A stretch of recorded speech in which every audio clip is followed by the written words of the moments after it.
necesito decirle a Osvaldo y no hago bien yo. Che, ¿cómo se llama este chico divino?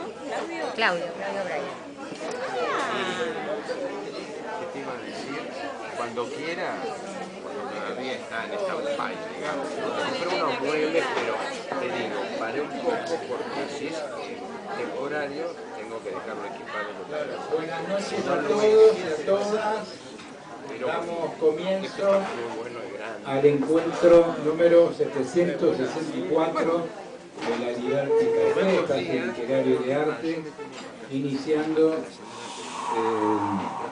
una nueva etapa, un nuevo periodo de este ciclo que arrancó en el año 1988 en la Galería de Arte en Flores. Ahí comenzamos. Bueno, un gusto ante todo que nos acompañen, como siempre. Y bueno, decir que lamentablemente nos dejó en enero de este año, querido amigo y compañero de la colaboración, de la coordinación de este ciclo durante tantos años, Julio Bepré.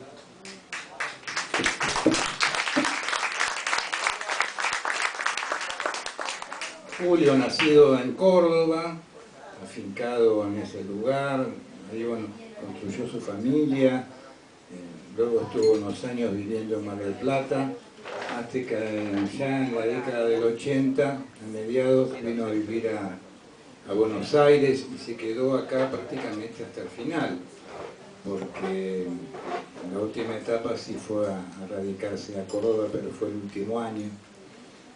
Y bueno, en lo personal se va un queridísimo amigo y compañero de ruta y de trabajo, con quien tuvimos una amistad muy fuerte, conocidas y vueltas como siempre, ¿no? Que como ocurre en las amistades verdaderas, pero siempre el afecto perdurando y coincidiendo en los aspectos claves, ¿no? Por ejemplo, en lo que tiene que ver con cómo llevar a cabo un ciclo de estas características. Así que, bueno, es una gran pérdida en lo personal, igual que la de Amadeo, pero bueno, ellos siguen estando con nosotros, y en el caso de Julio ya pensamos que la mejor forma de recordarlo es continuando con su cita de poetas italianos, que es un espacio que él había comenzado a llevar a cabo en nuestra página web, Generación Abierta, publicando algunos de los autores italianos que a él tanto le gustaban, así que lo recordaremos de ese lugar. Pero hoy lo vamos a recordar con un poema que me envió Esteban, uno de los hijos de Julio, que vive en Córdoba. Este poema salió publicado en el diario La Nación, a colación justamente de la muerte de Julio.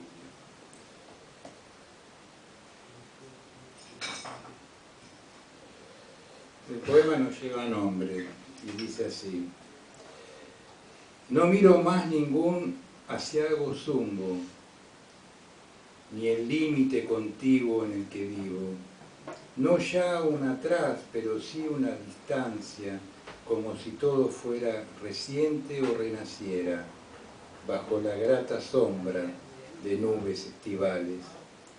Camino, sonrío, los brazos tiendo, alguien llega en este mismo instante. Julio Bepré.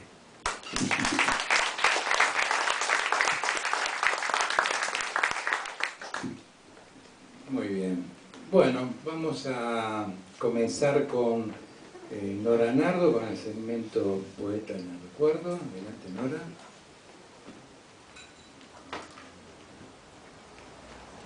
Hola, ¿qué tal? Buenas tardes, noches. A cada uno de ustedes una inmensa alegría comenzar este nuevo ciclo, también acompañada en este lugar tan emblemático. Así que bienvenidos a todos y a todas. Y como saben, el segmento que tengo acá es Poetas en el Recuerdo.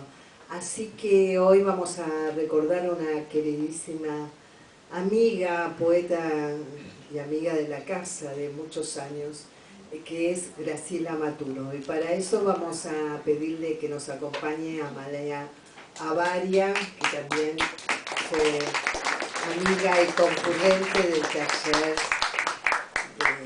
de Graciela, de Aleteia. Bueno. Hola, buenas tardes a todos, muchísimas gracias. ¿Se escucha así, no? Sí. Muchísimas gracias, Nora, Luis, por ofrecerme hablar o hacer una semblanza sobre la obra y la persona de Graciela Maturo, que para mí fue una experiencia, una gracia haberla conocido, haber sido su amiga. Ella me consideraba su hermana menor y trabajé con ella en el grupo. Ella no tenía talleres, no le gustaban los talleres. Ella organizaba grupos, fundaba grupos.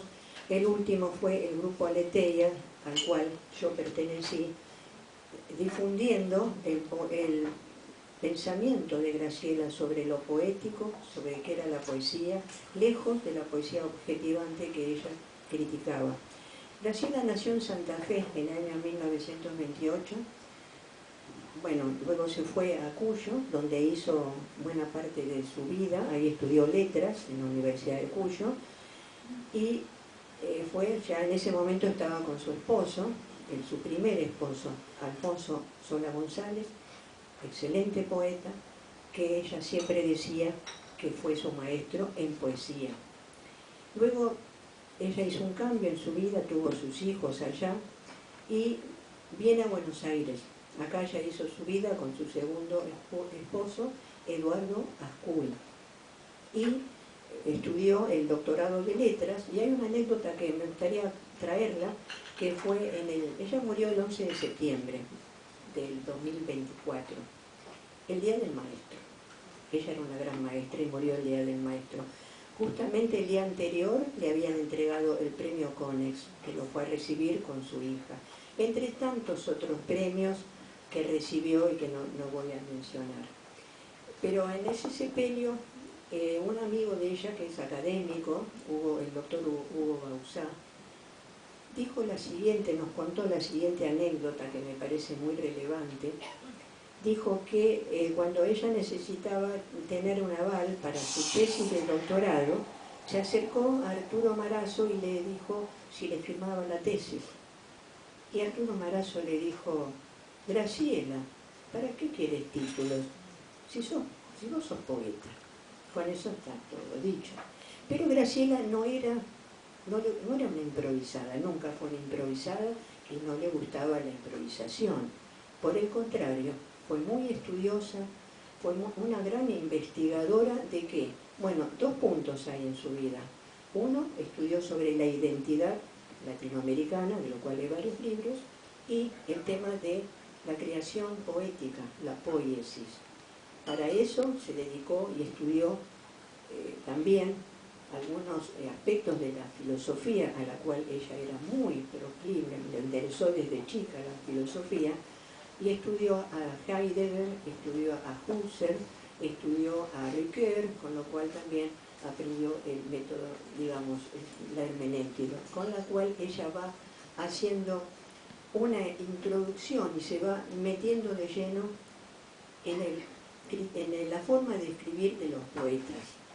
A eso ella le llama las poéticas, y ella quiso establecer, fundar las poéticas en la universidad. Tuvo problemas de tipo ideológico con otras personas que se lo negaron, pero bueno, ella están sus libros. El último que yo traje ahí, bueno, no importa, el libro último que escribió al respecto es la poesía, un pensamiento, no sé si es el libro, la poesía, un pensamiento auroral, que, no, el otro, bueno, no importa, dámelo yo, por favor, el libro grande, la poesía, un pensamiento auroral, que le publicó Alción, y que es un libro que en realidad todo estudiante del secundario tendría que leer, y bueno, por supuesto de letras tendría que leerlo. Y, permiso, me olvidé de traerlo. Este libro es una pequeñísima, un esbozo sobre quién fue Graciela Maturo en la poesía. Lo pueden encontrar en Mercado Libre. Me lo pidió Lidia Viciguerra en el 2023, que escribiera sobre la poética de Graciela Maturo. Acá tienen a Graciela cuando era joven. Como ven, era muy bella. Y fue bella hasta el final, ¿sí? Bueno, ¿cuál era el pensamiento de Graciela? Bueno, el pensamiento de Graciela, como dije, ella se inspiraba, viene del humanismo clásico. Sus maestros fueron la Grecia clásica, Ovidio, Horacio, Virgilio, luego Dante, Petrarca, más tarde Garcilaso de la Vega, Rilke, Baudelaire. Más tarde se acerca al pensamiento de Jung, de Riquet, como dije, de Bachelard. Y ahí va construyendo este sistema con el cual ella puede abordar la poética de distintos poetas. Así estudió a Salvador Madariaga, Leopoldo Teuco Castilla, Alejandra Pizarnik, Julio Cortázar, etcétera, etcétera. Vamos leyendo Bueno, un poema, bueno. se van viendo qué va. Las mariposas. Las mariposas siguen ardiendo sobre los radiadores de esas máquinas que los hombres llaman automóviles. Arden hermosamente junto con nuestras trenzas, con las hojas recogidas en el parque al atardecer, con los cuadernos dibujados y el sueño de las adolescentes, absortas de amor, que sabían mirar desde el lado del pájaro. Arden aún con sueños que resplandecen. Es su manera de existir, de decir su delirio entre los muebles que crujen en el alba, entre los libros fósiles desordenados en los viejos pupitres. Ese minuto de su muerte dura para nosotros. Es un rito reconocido por dos chiquillas que se encuentran en un lugar sin tiempo, para volver al parque donde un árbol posa y la espera y descubrir que nada está perdido, que nunca nos alejamos de su sombra y estamos aquí danzando, esperando a los ángeles entre alacranes, insomnes y mariposas que se suicidan. Bueno, yo omití decir algo muy importante, que Graciela Maturo, al único lugar, al único café literario que iba, era este, al Café Liberty. Y yo, que había conocido a Liberty cuando vivía en Merlo, había dejado de ir a algunas reuniones y volví al Montserrat, cuando estaba en el Montserrat, allá. Y Graciela siempre decía, es al único lugar que venía ella. Bueno, quiero decirles entonces que la poesía de ella está muy ligada, entre otros temas, a la naturaleza. Porque ella decía que el poeta es un ser cósmico.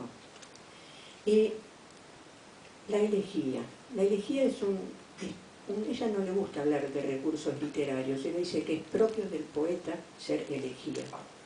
Por medio de la elegía no solamente nos despedimos, hacemos un duelo de aquellos seres amados, pero también habla de la fugacidad del tiempo y de aquellos sitios que ya no vamos a volver.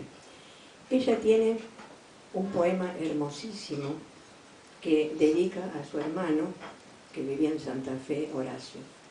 Me cuenta un día que estando en su dormitorio, tenía un balcón que tenía unas macetas, y ve que asoma una flor de color morado, y bueno, muere el hermano, y ella escribe este poema que traje para leerles, que se llama Poema de la flor tardía, para mi hermano Horacio. Triunfa, violeta alpina, con tu seda morada. Triunfa sobre el vacío y la tristeza del final del invierno, del olvido. Sobre el gris de los días resurge tu belleza y el oro de tu frente en mi ventana estalla. Altiva y delicada con tu mano de reina, con el callado amor de quien te envía, eres un corazón abierto a todos. Hablas en tu mudez resplandeciente de la nieve, del brillo de los soles profundos, del viento, del rocío, del canto, de la lágrima. Traes una palabra en el desierto, un ala azul que tiembla en las rocas del alma. Me recuerdas el aire de los días gloriosos, la ruta enamorada de la esperanza viva. En tus pétalos graves abiertos hacia el cielo, miro nacer de nuevo la mirada de un ángel. En la mañana del jueves 26 de octubre del 2017. Gracias.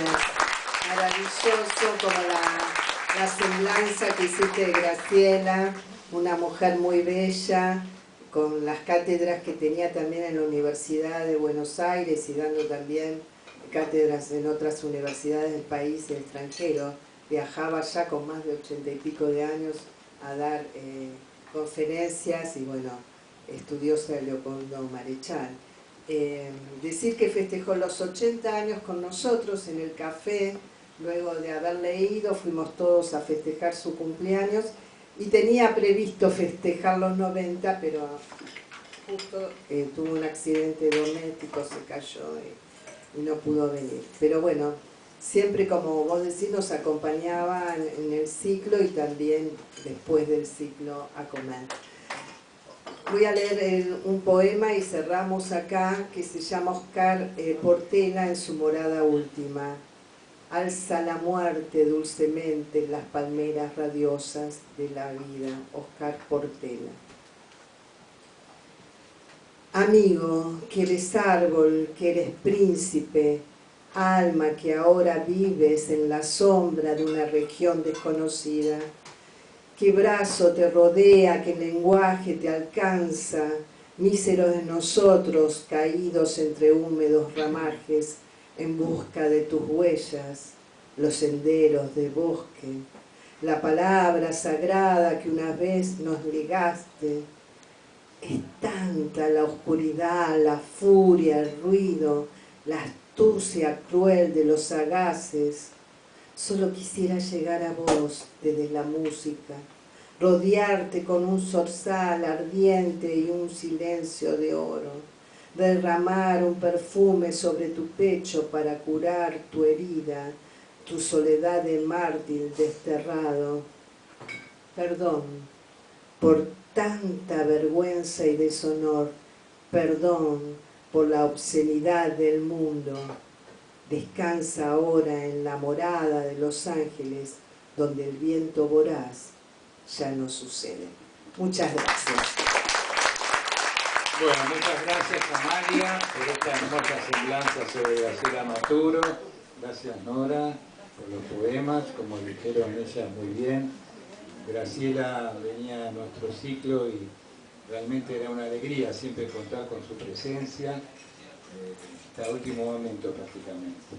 Bueno, vamos a comenzar con un nuevo segmento hoy en el ciclo que tiene que ver con hacer un ida y vuelta entre las revistas literarias de ayer y de hoy, porque consideramos que las revistas literarias han cumplido y siguen cumpliendo ahora ya desde una posición online, digamos, ¿no? En general, hay pocas que se siguen imprimiendo, una función muy importante, ¿no? Para los escritores, para el público, porque son justamente espacios que cubren lugares vacíos. Generalmente en los grandes medios siempre están los escritores, digamos, llamados oficiales, ¿no? Entonces son los que van cubriendo esos lugares y son muy pocos, pero hay una gran cantidad de autores importantes y que afortunadamente, gracias a las revistas literarias, ya empezamos a recordar de la revista Martín Fierro, primero a las décadas del siglo XX en adelante, ¿no? Poesía de Buenos Aires, Barriletti y tantas otras más cercanas han cubierto justamente esas carencias. Y se me ocurrió que la persona indicada para poder conversar y bueno, abrir este espacio era alguien muy querido para mí como amigo, pero también muy valioso porque es poeta, buen poeta, y aparte sabe lo que es la cocina de una revista literaria porque él estuvo muchos años junto con la querida Lucila Fébula en Tamaño Oficio. Así que bueno, le damos la bienvenida a Osvaldo Coltón.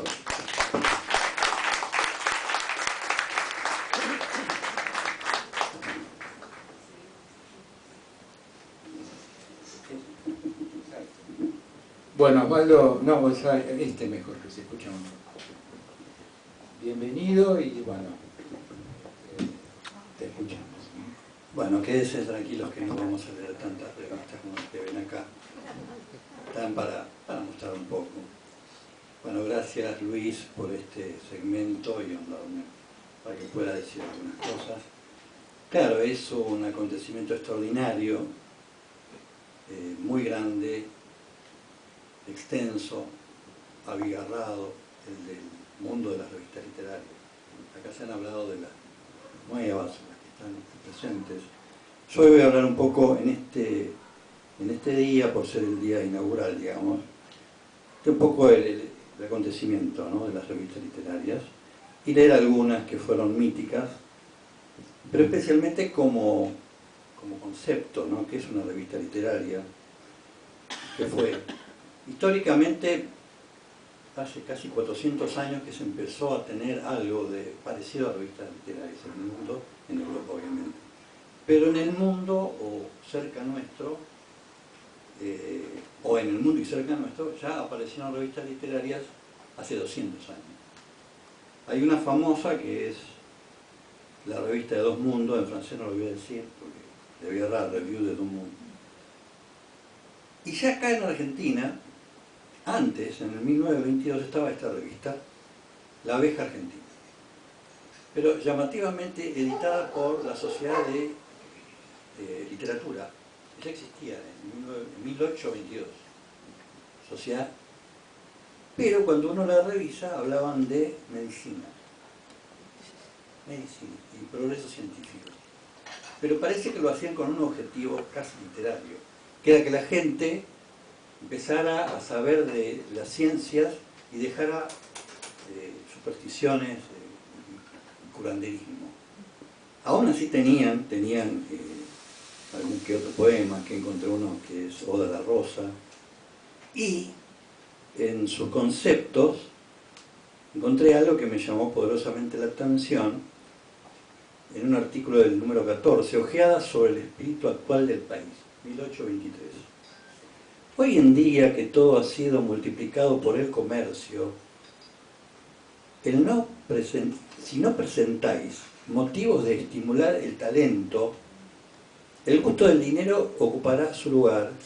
Tendréis corrupción, y corrupción sin talento, que es la última degradación a que puede llegar la especie humana. 1822, en La Abeja Argentina, parece que la tienen clara desde hace tiempo, ¿no? Pero bueno, en estas revistas lo que funde es el ensayo literario, narración, alguna reseña, poco poesía. La poesía, revistas dedicadas a la poesía ya empiezan en el 1900. Ahí empiezan varias, algunas en Estados Unidos, Poetry y otras.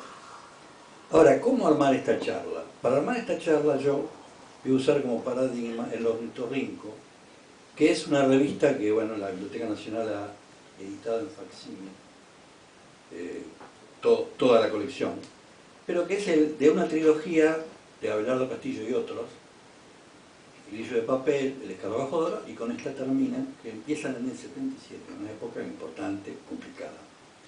Y es cuando Abelardo Castillo y su equipo, cuando arman esta revista, el primer editorial se llama 6 aproximaciones para armar un ornitorrinco, que lo podemos tomar como un paradigma, cómo se arma una revista literaria.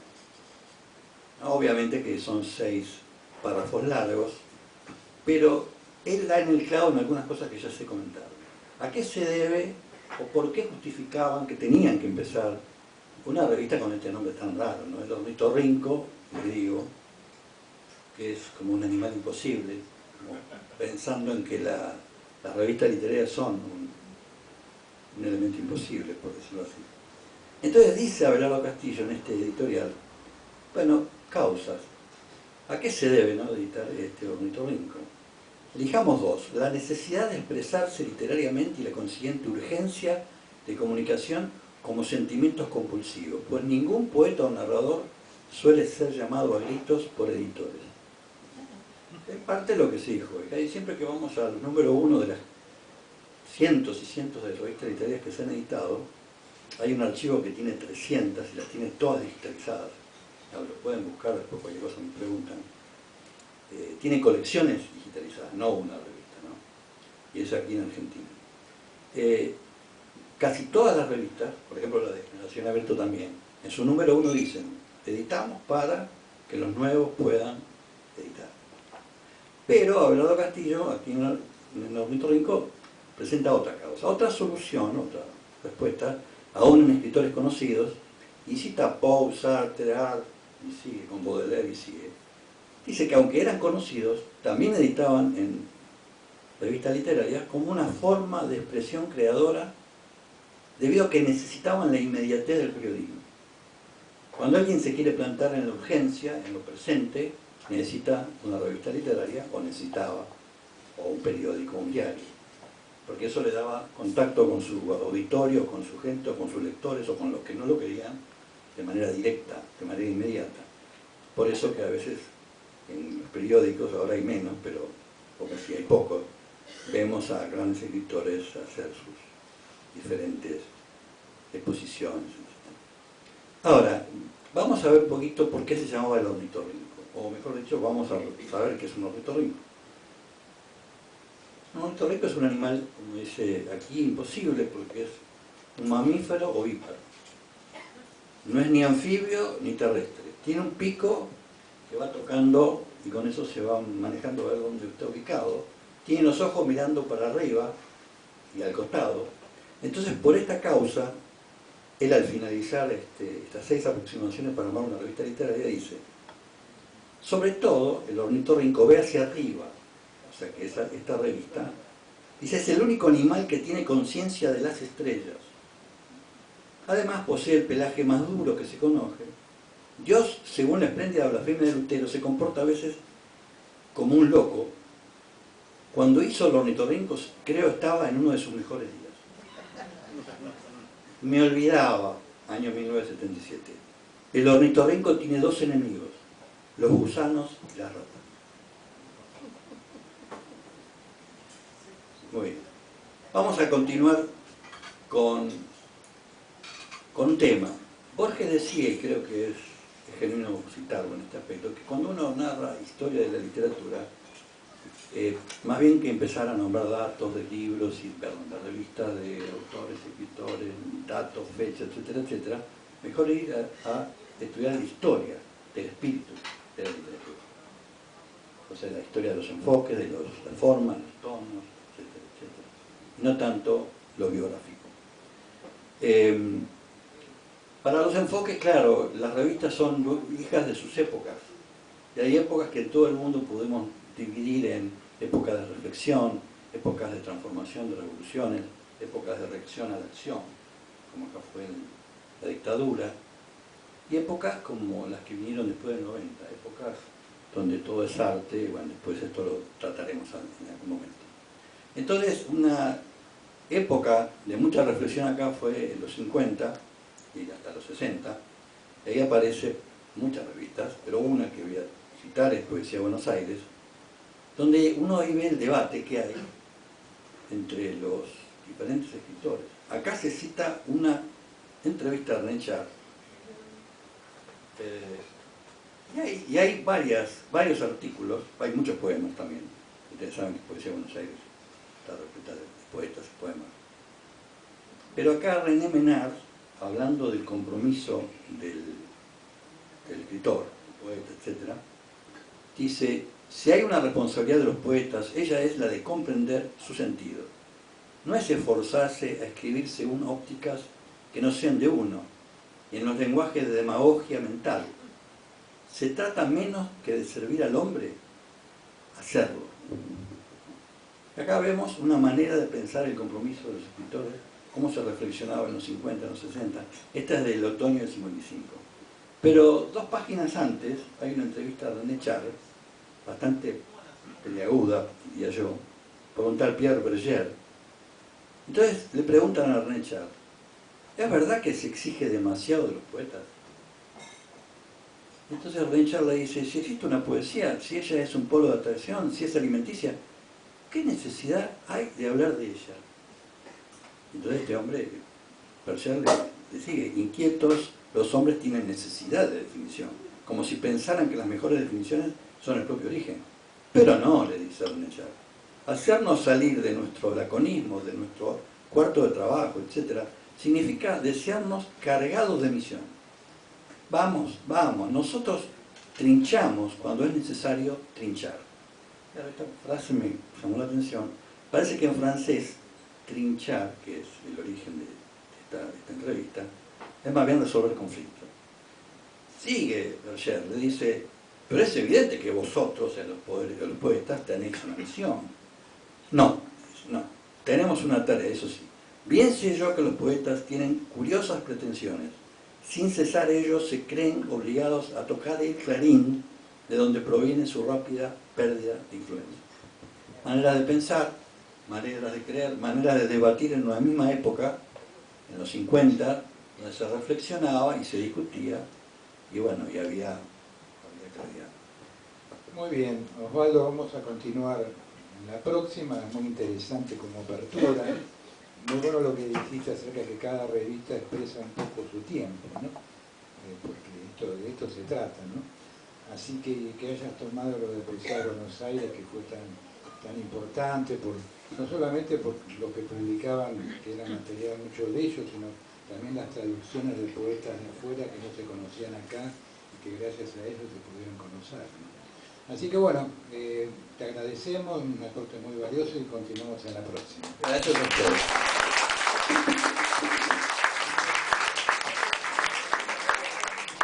Bueno, vamos a ir a la mesa de poesía. Vamos a recibir con un aplauso a Rubén Balseiro, Sofía Castillón, Alejandro Cesario y Alicia Pastor.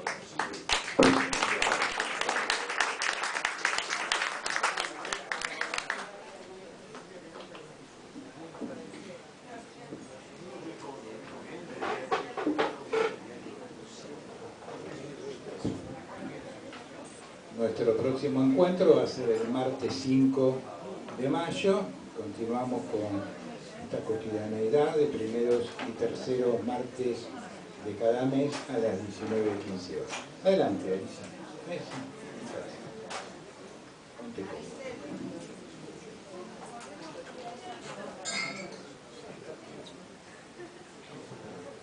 Adelante, sí, sí, sí.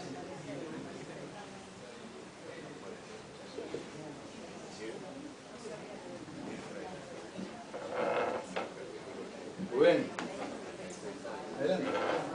Es la edad ya.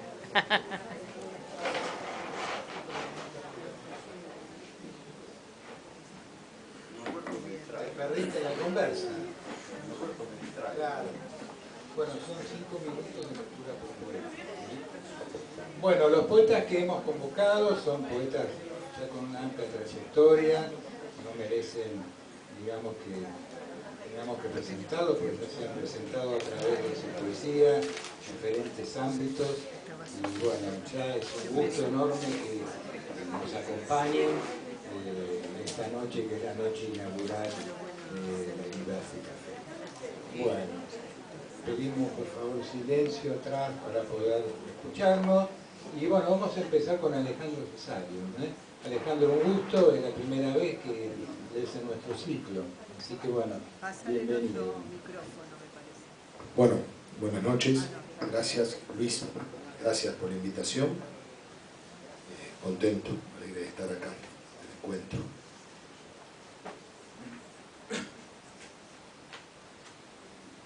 Labrador.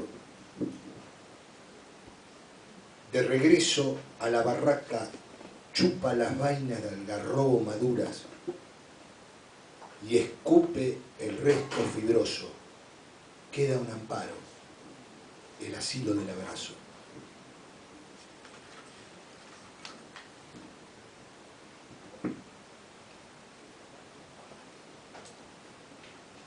Dibujo. Asperja sobre el lienzo, irriga de aljófar a la muerte, y la bruna que deja de yayita germina.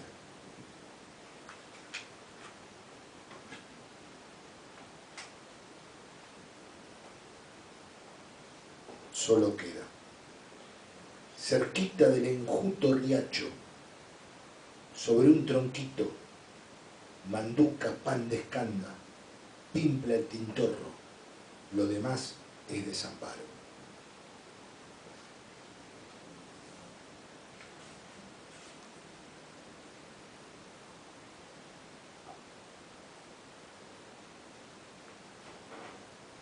Inundación. Algunos trepados a los techos, otros en chalupas con sus bebés aupados y con sus perros. Y en el patio, en la maroma, se tamiza un sueño, penden los botines al sol.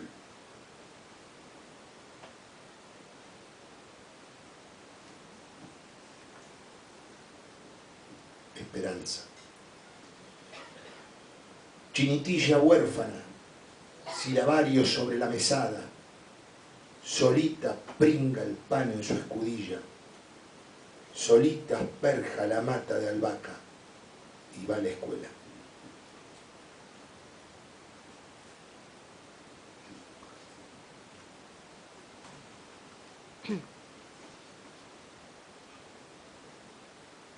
Desterrado, lejos de mi andacollo, de sus callecitas de légamo, prietas, sajadas por el céfiro, de la capillita del tornasudo curita, de esa manceba del río y del cementerio viejo donde oraba y chachareaba con su tatita.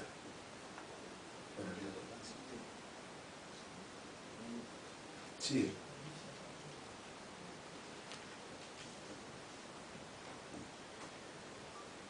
Bisabuelos, abuelos, una tía abuela, papá, mamá y la almita de mi hermanito, todos traslapados por la tierra, cenidos, pútridos, uno al lado del otro. De vez en cuando paso y les dejo una flor, algo les susurro, y a pesar de los exangües labios, oigo su musitar. Cuando me voy caminando por el longo carrejo, me pregunto si fenecerán algún día. Bueno, para terminar, muchas gracias.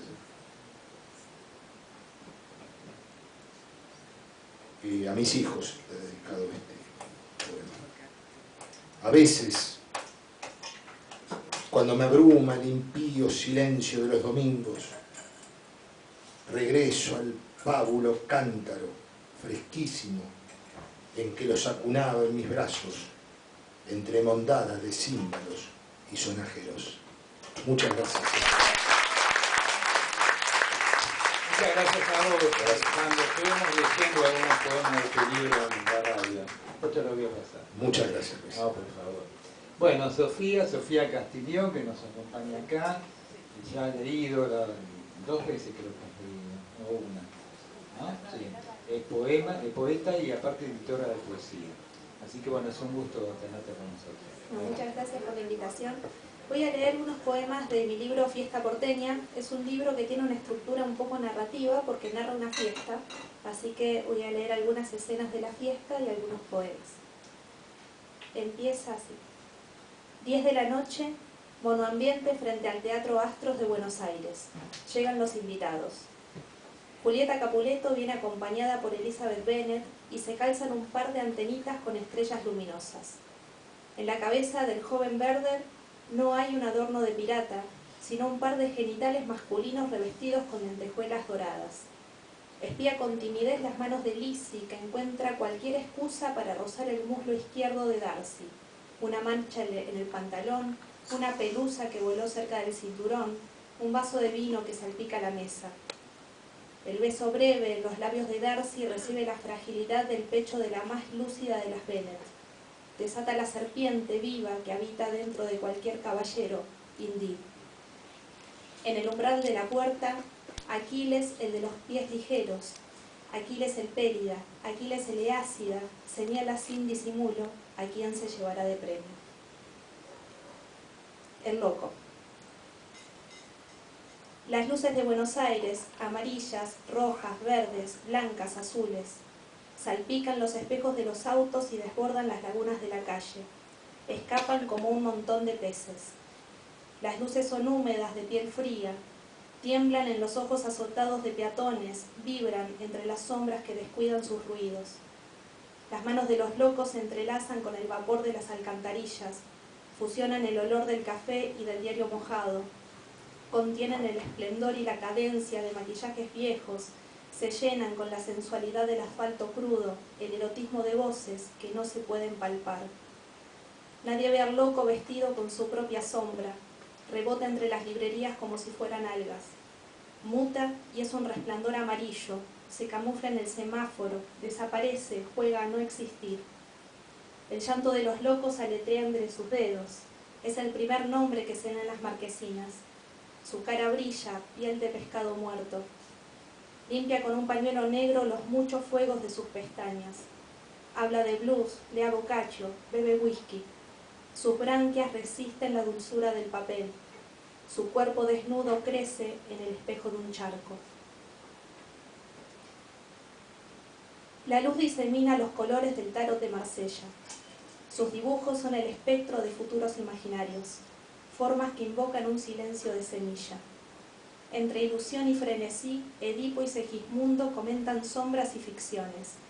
Comparten una copa de Pinot Noir, se recomiendan constelaciones familiares, registros akáshicos, medicina china. No perciben la voz de alguien que sembró una pregunta.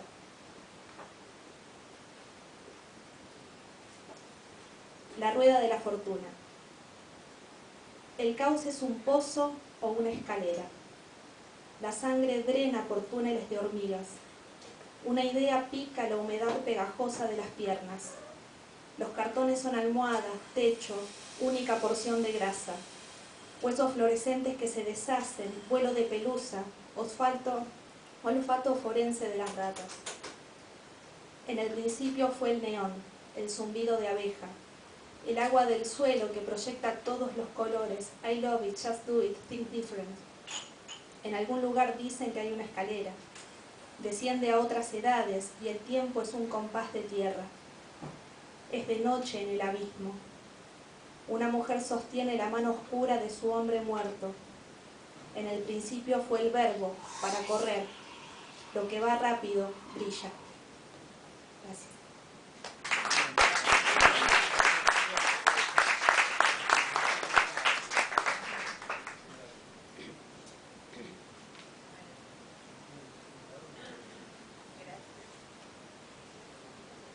Bueno, y termino con una escena que dice: Georgie sostiene los ojos clavados en el techo.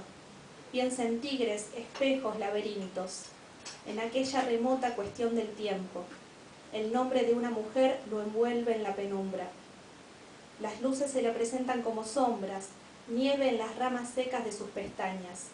Habla con nadie. Manucho exhibe en su iPhone 30 las fotos de los cofres traídos de China. Georgie observa el universo que le es dado detrás de los juegos de la vigilia, la inmensidad cósmica de la purpurina. En la tela de su mente baila una diosa blanca.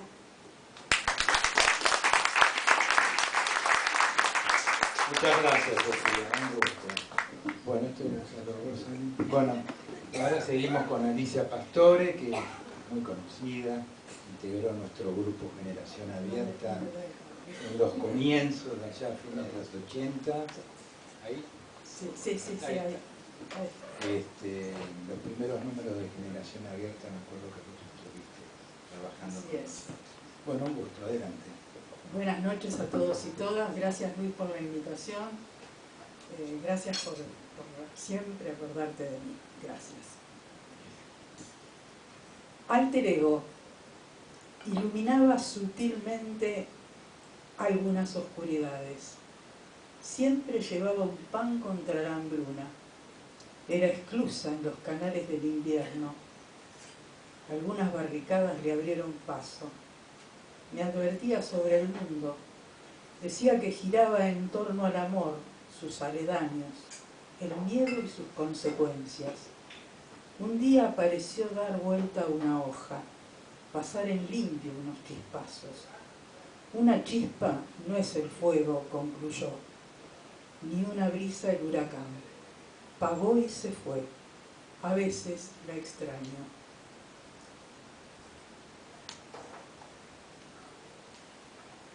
La rana macho canta para conquistar a la hembra. Ella elige el canto más potente. Los otros se quedan sin amor. Crecen sabiendo que son insuficientes. De la crueldad de la naturaleza nadie habla.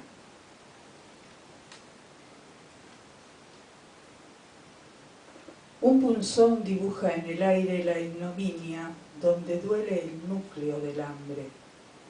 No hay pasillo hacia el regreso.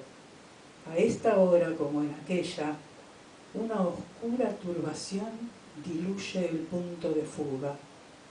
Y no es una opción el silencio, y es ahora.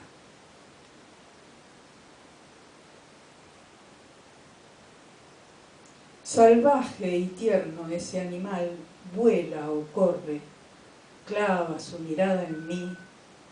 Apenas soy un vector en la oscuridad, me crece un rumor suave y una luz alumbra el tejido cuando enrolla el hilo de su baba a mi cuerpo. Mariposa que no será, levanta vuelo y se aleja. Yo, capullo de seda, reinicio la espera.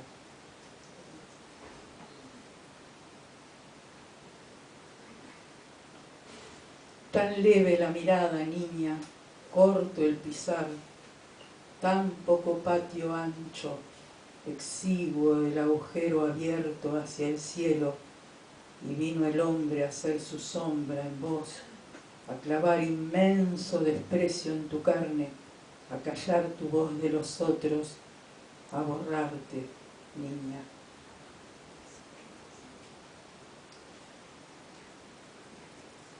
Siento las cenizas tan cerca, el preciso extremo de mi desorden, ser olvido, una ráfaga en la inmensidad, brisa inútil de unos deudos, y no lamentarlo.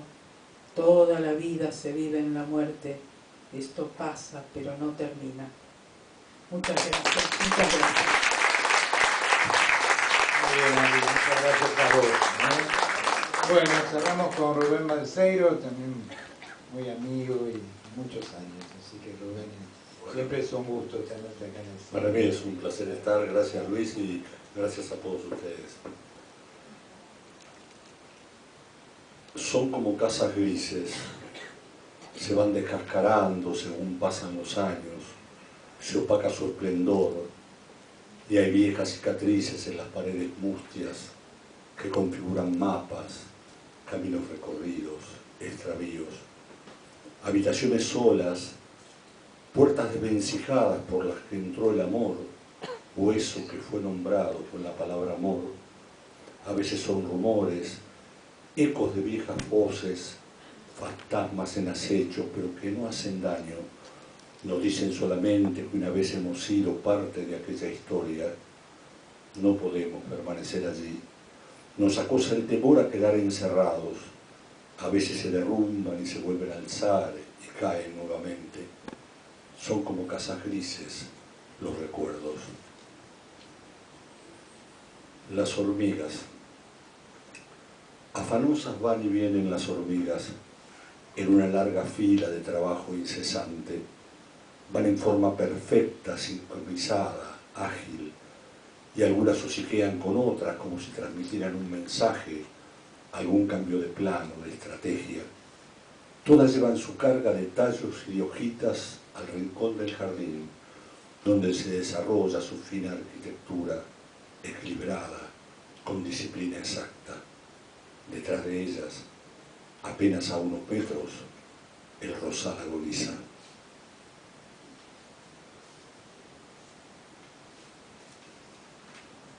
Escondida. Nunca supe qué espera la mano de un mendigo, aunque más de una vez he dejado en su palma una absurda moneda. Si la tildo de absurda, es que acaso sospecho que esperaba otra cosa. Mi saludo, un íntimo apretón, como si fuésemos amigos que el tiempo separó y se reencuentran. Quizás solo esperaba que detenga mi andar y me siente a charlar de tal o cual misterio, de esas cosas que él sabe sobre el cielo y la noche, sobre la lluvia, el frío, sobre la telaraña que atrapa los recuerdos y que yo desconozco. Yo, que duermo en mi cama, en mi cómoda cama, y juego a la escondida con el dolor del mundo, perdiendo mi mirada en la pantalla, donde Netflix me cuenta alguna historia.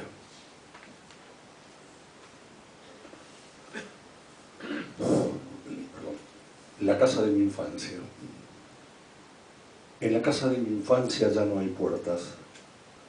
Por ellas van y vienen los perros callejeros y anidan los gorriones sobre cualquier maceta.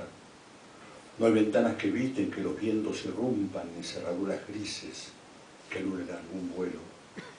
Los techos son permeables a toda la llovizna y el otoño ha dejado un tapiz de hojas muertas. La casa de mi infancia ya no existe. Es un derrumbe apenas en mi propio recuerdo. Hace ya mucho tiempo otros pasos borraron mis pasos buscadores, otras manos pintaron de gris todos los sueños. La casa de mi infancia es un viaje secreto, frágil itinerario que cobija mi mente con sueños confundidos entre el niño que fui y el hombre que angustiado a veces lo recuerda. En la casa de mi infancia, una vez, hace tiempo, creo que fui feliz.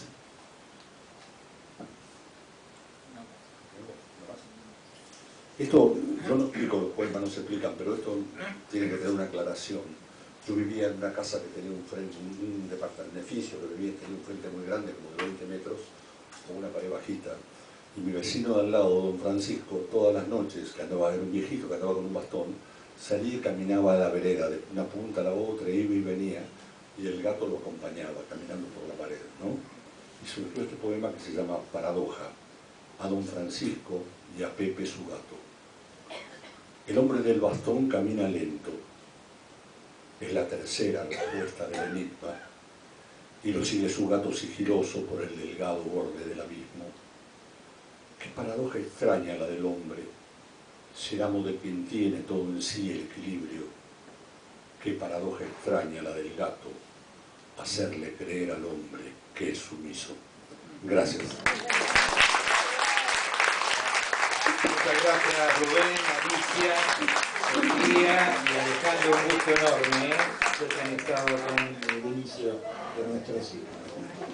Bueno, vamos a ir al cierre de esta noche que está matizada con un momento de celebración para nosotros porque es la presentación del libro de dos compañeras de trabajo, Adriana Gaspar y María Marta Donet, y como hicimos el año pasado con la presentación del libro de Nora, matizada con la música de Oscar La Higuera y de Paco Rizzo, a quienes les pido que se vayan acercando para hacer algo de música y ustedes que vayan acercándose.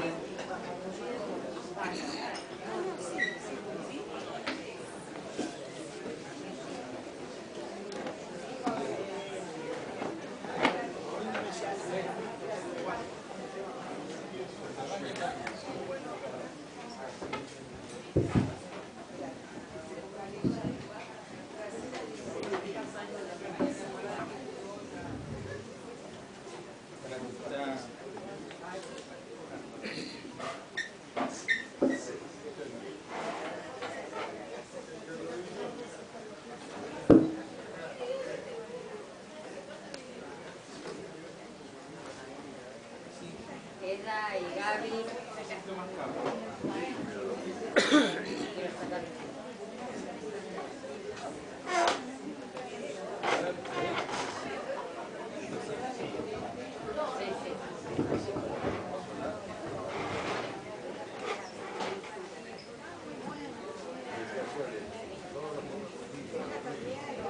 Paco, acercate. Sí,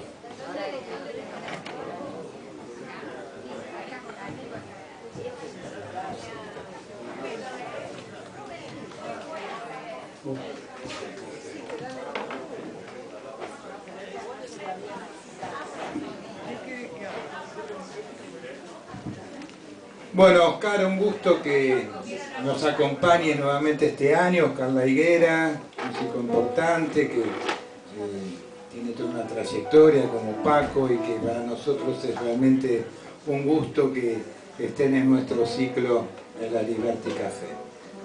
Adelante. Bueno, gracias. No voy a agregar nada porque exactamente lo que dijo era lo que yo quería decir.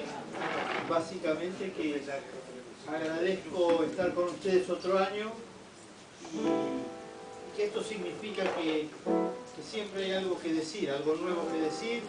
Por ahí ustedes respecto de lo que hacemos nosotros, y en mi caso me detengo en todos los poemas, todo me resulta muy interesante, casi inabarcable para mí, porque estoy mucho tiempo del día con los sonidos, ¿no? Pero elijo cosas mías o cosas de otros que tienen que ver con el pensamiento poético que hay en el ambiente, ¿no?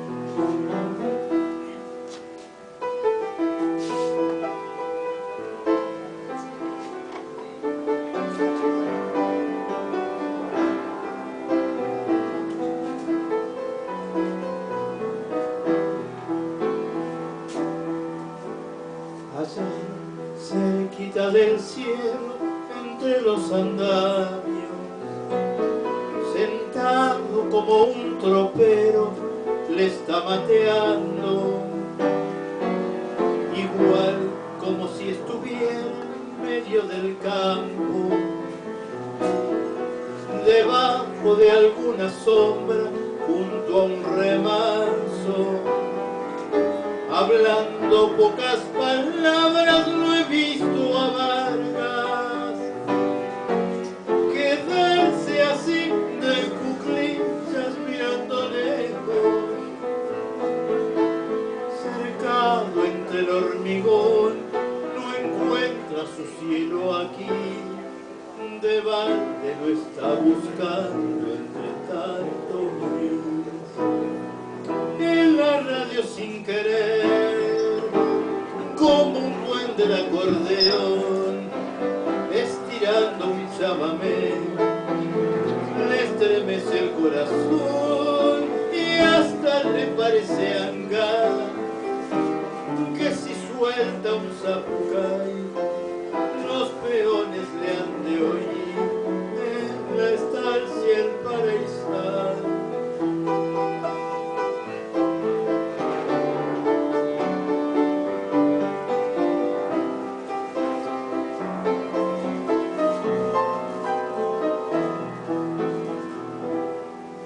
Al verlo así me parece que anda tropeando con su compadre la landa como hace tanto.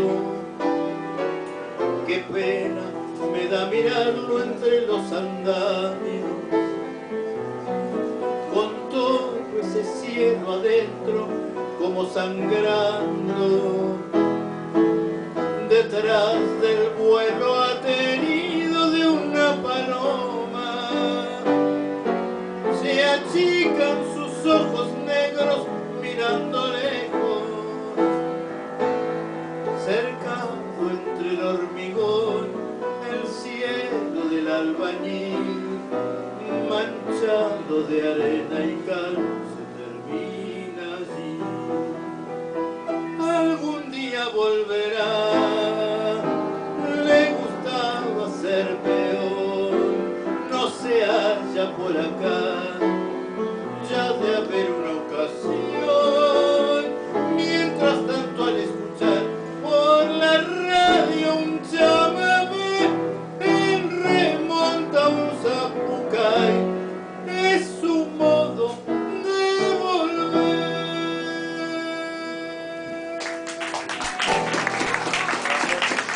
Teresa Parodi, el cielo del albañil. Muy bien.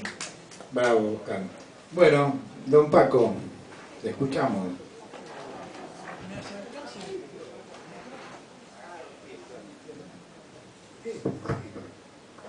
No, el pie, con el micrófono arreglamos más el pie.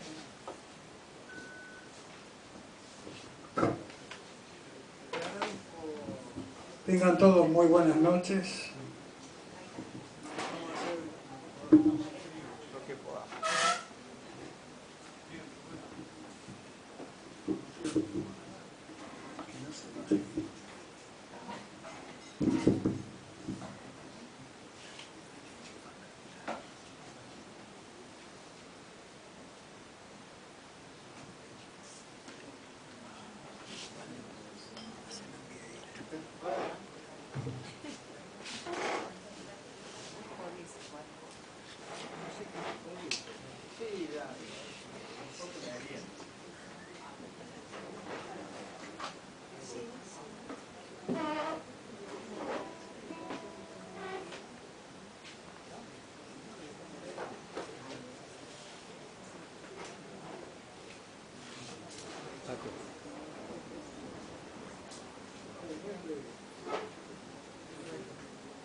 Hola, hola. Sí, está bien. Está bien.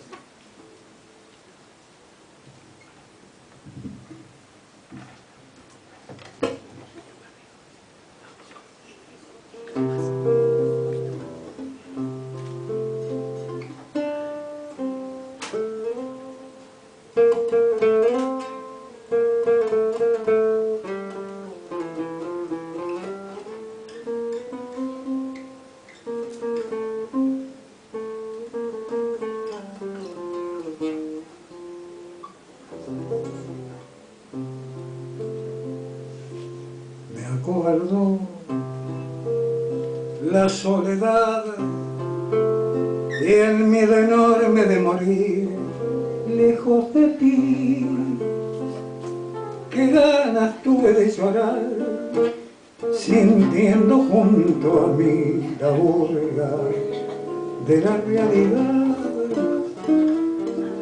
Y el corazón me suplicó que te buscara y que te diera mi querer. Me lo pedía el corazón y entonces te busqué, creyéndote mi salvación. Y ahora que estoy frente a ti, parecemos ya ves dos extraños. Lección que por fin aprendí, cómo cambian las cosas los años. Angustia de saber muerta ya la ilusión y la fe, perdón si me ven lagrimear los recuerdos, me han hecho mal.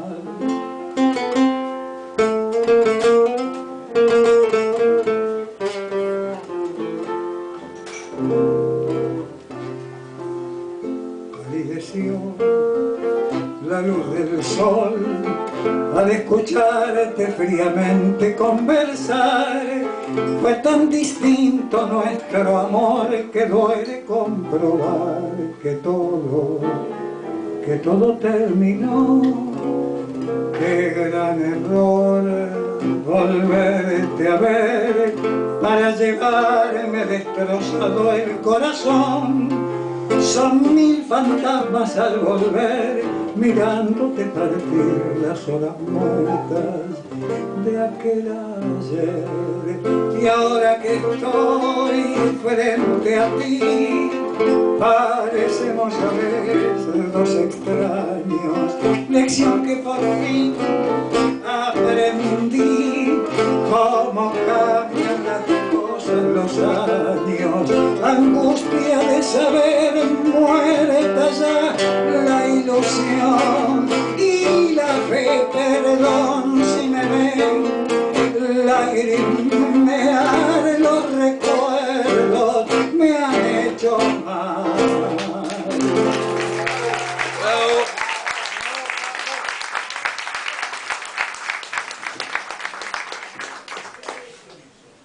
Bravo, Paco. Les pido que se queden donde están porque después vuelven a entrar porque estamos en la presentación del libro Esa pesada carga del silencio, de Adriana Gaspar y María Marta Donet, editado por nuestro sello Generación Abierta. Y bueno, en principio felicitarlas por este libro. Adelante. Bueno, gracias a Luis, al ciclo, que nos posibilita esta presentación, el ciclo que tanto queremos y que con María Marta formamos parte. Gracias a todas las personas que nos vinieron a acompañar, tanto de la poesía, del arte, del feminismo, a la familia que también vino. Es innumerable, la verdad que como ustedes ven, el lugar está repleto. La verdad que tengo una emoción muy grande porque este libro fue producto de una muestra que se inauguró el 13 de septiembre del 2024 en 704 Oficina de Arte. Es un espacio que dirigen Ana Simone y Micheli.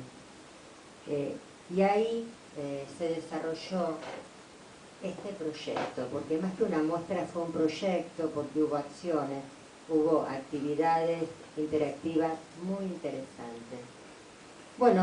Ese día vinieron mucha gente de la literatura, más allá de la gente del arte, y cada uno desde su subjetividad y cada persona que miraba cada obra le otorgaba una historia, ¿no?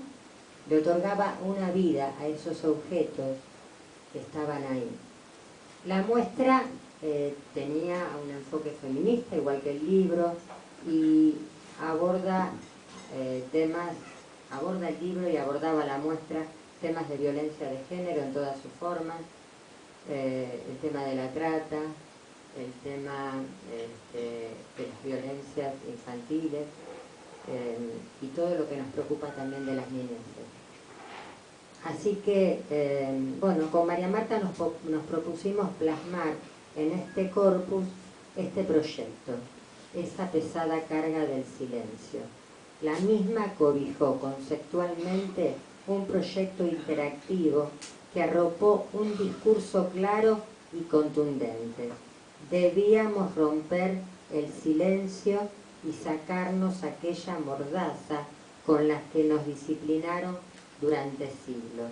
¿Y por qué acá, cuando estoy contando y narrando cómo fue la muestra, hablo en plural?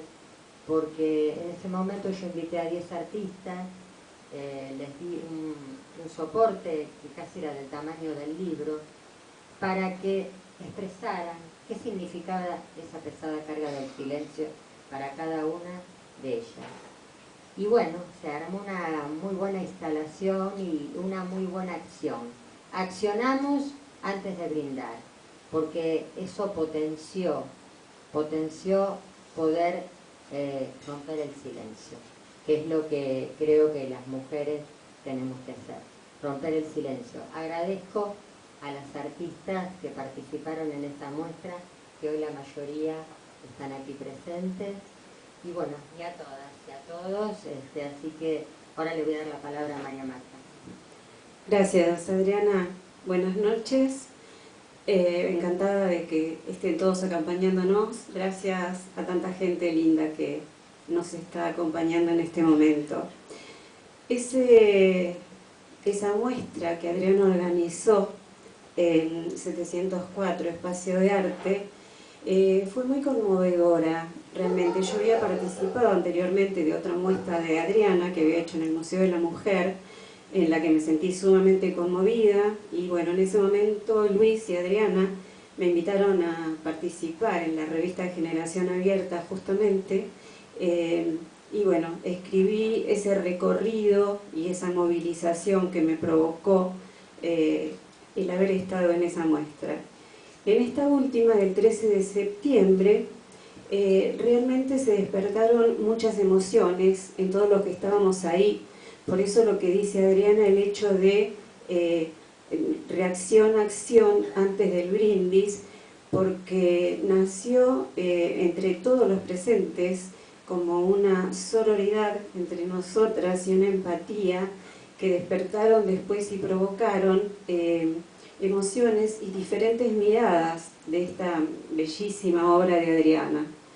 Se lo comenté a Adriana, vimos cosas que a lo mejor la artista no había visto y que entre todos los que estábamos ahí íbamos descubriendo cosas diferentes de su muestra y de las otras personas que habían participado. Fue una experiencia profunda, hermosa, se lo comenté a Adriana y bueno, Adriana me invitó a elegir obras, ella eligió las obras y yo escribí poemas acerca de sus obras que les vamos a compartir en breve. Muchas gracias. Bueno, aquí está Ela Sartori, a quien todos conocen, que hizo un prólogo maravilloso, y ahora le vamos a dar la palabra. Y está también Gabriela Martínez, que también va a hablar del libro, y ella fue la curadora de la muestra. Le pasamos a Bien, gracias. Yo titulé el prólogo, este texto, como La mudez y el estallido, y tiene una referencia a Ovidio de las Metamorfosis que dice: y Dafne fue enmudecida y convertida en laurel. Ahora mejor, ¿no? Sí. La pasión de visibilizar en el espacio y la escritura una historia subterránea y colectiva. Un libro que se desplaza. Un libro mapa a recorrer como un cuerpo con sus intimidades, sus interiores y sus fugas, submundo y contorno, la sombra de los seres figuras de la obra de Adriana Gaspar desterritorializan el espacio, lo alteran, salen de sí para provocar otras figuras, dicen del silencio y el grito, figuras y sombras que a la vez replican en las éfrasis, en los poemas de María Marta Donet, poemas que enmarcan y desmarcan las imágenes de la obra. Un libro de bifurcaciones y de estrías, por la intercomunicación y por sus envolturas. Una especie de constelación de búsqueda, de orientaciones y concreciones. Un libro pesquisa de los cuerpos invisibilizados, desaparecidos por violencias externas e internas. El estallido de la mudez cruza los géneros del discurso, el visual, el lírico, el reflexivo, desde la indagación de la violencia, la convocatoria de la palabra, la producción de la obra, la lectura de las imágenes, el intercambio, el diálogo de las disciplinas. Así transitan los ensayos de Adriana Gaspar y María Marta Donet, los poemas que dialogan con la obra, la vuelta del revés de las tramas de imagen y éfrasis en la dialéctica que vuelve y envuelve, revuelve, cada producción en este ramaje interdisciplinario. Una obra elíptica que deviene en búsqueda de nuevos espacios. En la obra de Adriana Gaspar inquieta el duelo, la mirada de la ausencia y cómo revierte hacia la expectación, cómo aflora, flota el suspenso. Explora la alteridad, el movimiento, cómo revivir lo sepultado, cómo integrar el fragmento, lo sepultado y lo insepulto, en la extraviada e infeliz asociación de la violencia. El estallido está implícito en la expansión de la imagen que desestabiliza los límites.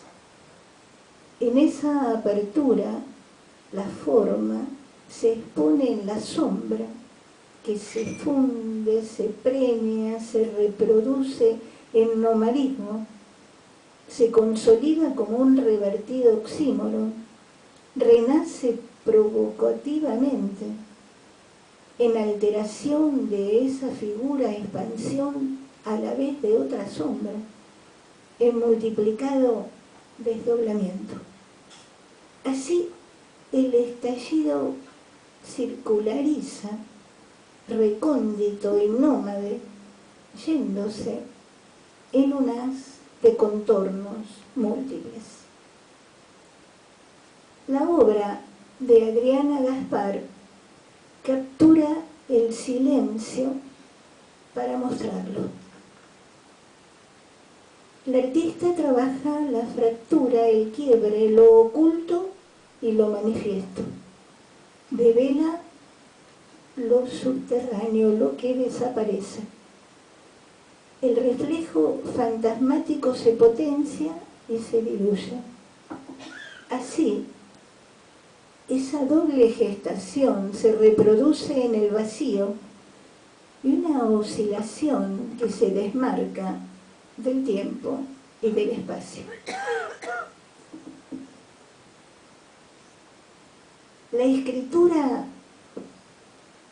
perturbadora de María Marta Donet, una especie de diario íntimo que puja el secreto fuera de los límites. El pensamiento hecho expresión y diría expresionismo. Conciencia de duelo y resurrección. Dice, no alcanzaban los tules para espantar el grito. En el poema No pude escapar. La poeta arrebata con sus imágenes la feroz deshabitancia de los cuerpos, la hipocresía, los mordaces disturbios de la violencia. El rito ancestral de la desaparición se enmascara en la rutina doméstica. Cito, con la comida atragantada, en un alarido que se esconde en las historias cotidianas. Así florece el furioso y mudo doblez de la sumisión. Yo miro hacia adelante el rebaño, ovejas blancas como la historia. Esto es en Con R, derrota. Donet enfrenta el submundo de lo invisible con el gesto, el grito, a lo Munch, con la torsión inesperada y ese gesto narrativo y escénico, el ímpetu, que potencia en sus poemas. Apujar más fuerte hasta el bramido de la loba que se relame, escondida aún, para el zarpazo. Esto es en silencio.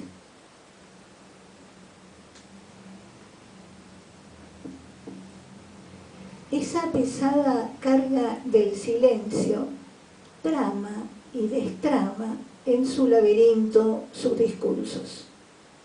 Pliega y despliega. Quizá explica esa fuerza de texto e imagen en indagación y apertura cruza los espacios creativos y se reúne en un avance dialógico que hiere la mudez y convierte el silencio en arte. Quiero dejar acá, en este espacio, las palabras de Gilles Deleuze y Félix Guattari en 1000 mesetas, que dice: fascinación del afuera, o bien la multiplicidad que nos fascina ya está en relación con una multiplicidad que nos habita por dentro. Bien.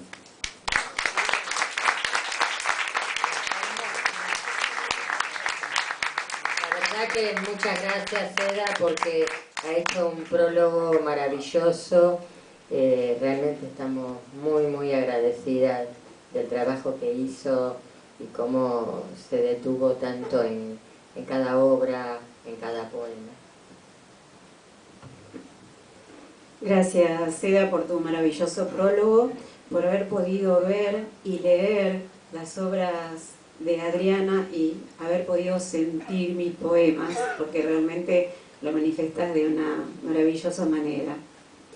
Voy a leerles un poema escrito en base a esta obra de Adriana, que es un vestido colgado de una percha, el vestido de una niña, que realmente fue el que suscitó tanto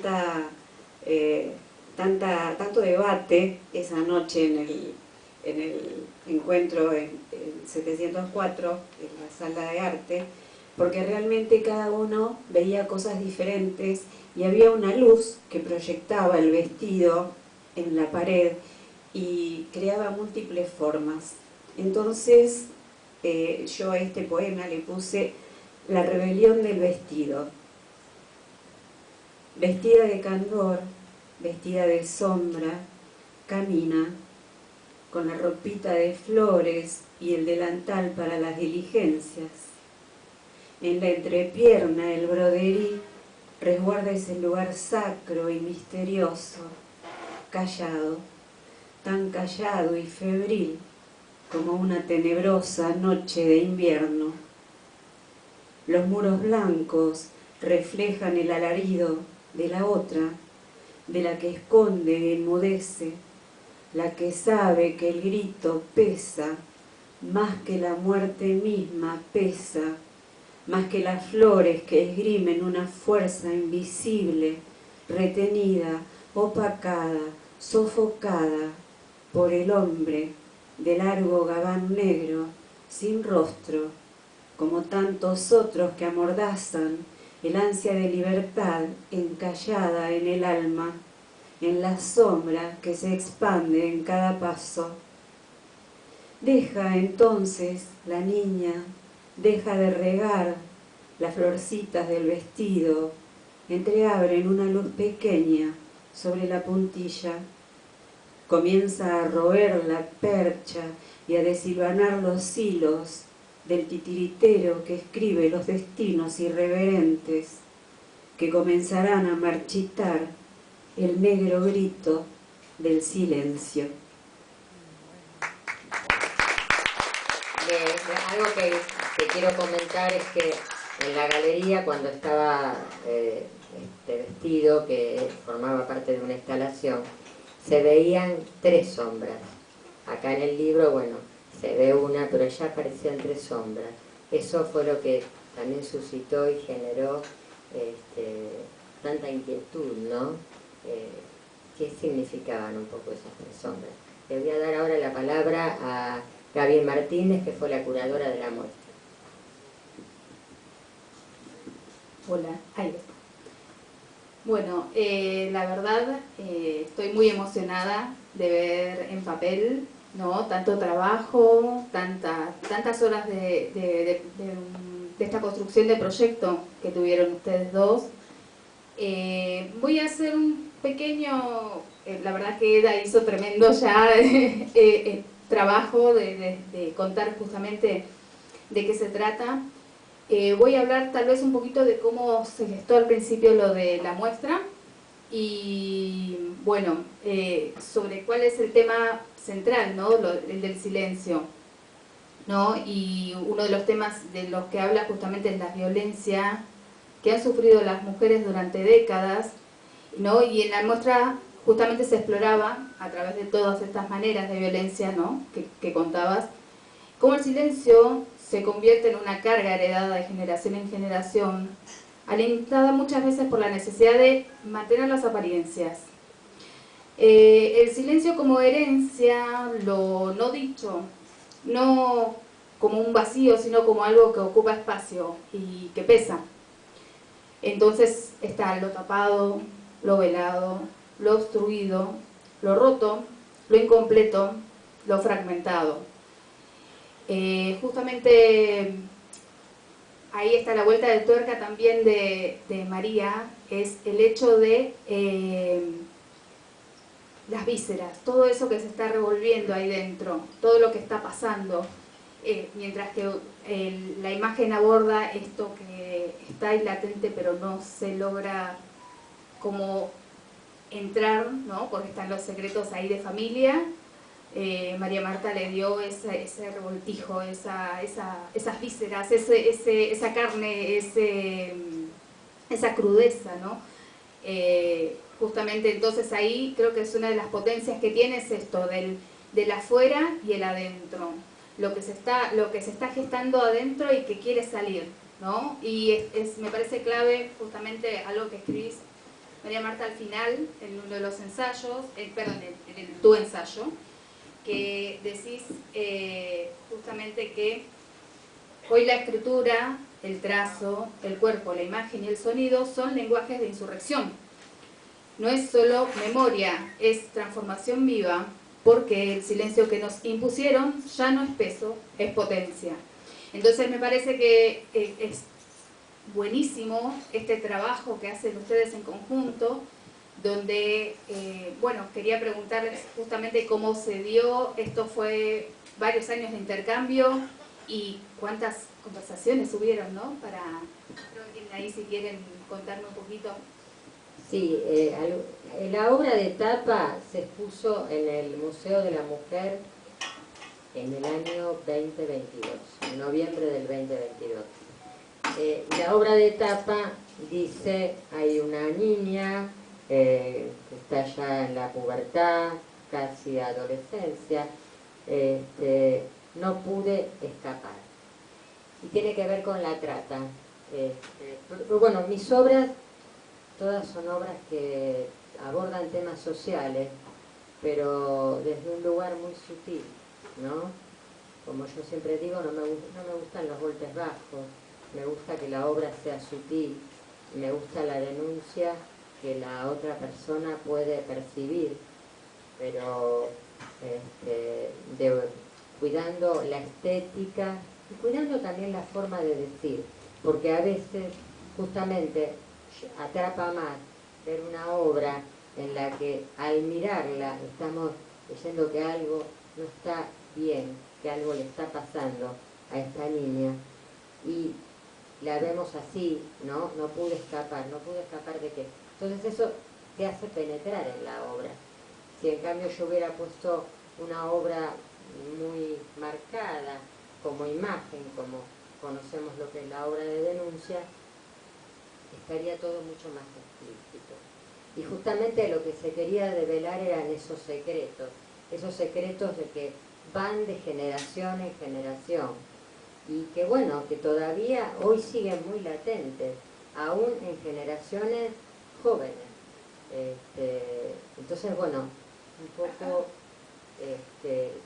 se fue gestando de esa manera y bueno, y esta obra después formó parte de la muestra que se hizo en 704 y es un poco la cabecera de la muestra, ¿no? Por eso también la pusimos en tapa. La verdad es que cuando vi esta muestra de Adriana y las imágenes, la sentí muy cerca de mi poesía, de mi manera de buscar, de mi manera de mostrar hacia el afuera, y me llamaron la atención los cuerpos en cada una de las imágenes y la incompletud, porque los rostros velados, los cuerpos rotos, por eso uno de los poemas se llama Con R de rota, y me parecieron textos sumamente poéticos y que tenían muchísimo que ver con mi manera de escribir o como yo veo la poesía. porque toda esa muestra de Adriana es una denuncia y es un compromiso. Ella se compromete a través del arte visual, yo me comprometo a través de la palabra, y entre las dos hemos hecho un recorrido hablando de la violencia, que hay tanto tipo de violencia y que ha sido naturalizada a través de años. Por eso, bueno, yo este libro se lo dedico a mis ancestras, digo, porque han vivido de una manera esa violencia doméstica, violencia simbólica.